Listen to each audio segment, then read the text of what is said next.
ബഹുമാനപ്പെട്ട Hisham bin Hakeem റളിയല്ലാഹു തആല അദ്ദേഹം ഇങ്ങനെ ഷാം എന്ന് പറയുന്ന പ്രദേശത്തിലൂടെ നടന്നു പോവുകയാണ്.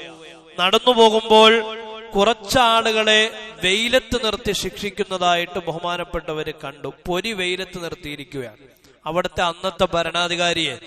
അപ്പൊ ഈ ഭരണാധികാരിയോട് ഈ ബഹുമാനപ്പെട്ടവർ ചോദിച്ചു, എന്തുകൊണ്ടാണ് ഈ പറയപ്പെട്ട ആളുകളെ പൊരി വെയിലത്ത് നിർത്താനുള്ള കാരണമെന്താണ്?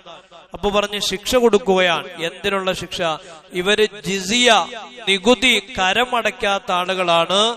ഈ കരമടയ്ക്കാത്ത ആളുകളായതുകൊണ്ട് ഇവരെ വെയിലത്ത് നിർത്തി ശിക്ഷിക്കുകയാണ്. അപ്പൊ ബഹുമാനപ്പെട്ടവര് പറഞ്ഞു, നബി തങ്ങളുടെ ഒരു ഹദീസ് ഞാൻ കേട്ടിട്ടുണ്ട്, ദുനിയാവിൽ ജനങ്ങളെ ശിക്ഷിക്കുന്നവരെ നാളെ അള്ളാഹു നരകത്തിലിട്ട് ശിക്ഷിക്കുമെന്ന് ഞാൻ കേട്ടിട്ടുണ്ട്.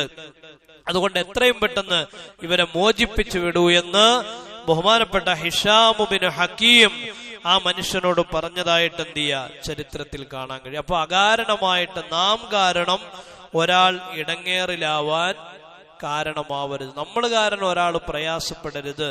നമ്മൾ കാരണം ഒരാളുടെ ജോലി നഷ്ടപ്പെടരുത്. നമ്മൾ കാരണം ഒരാളുടെ മനസ്സ് വേദനിക്കരുത്. നമ്മൾ കാരണം ഒരാളുടെ അന്നം മുട്ടരുത്.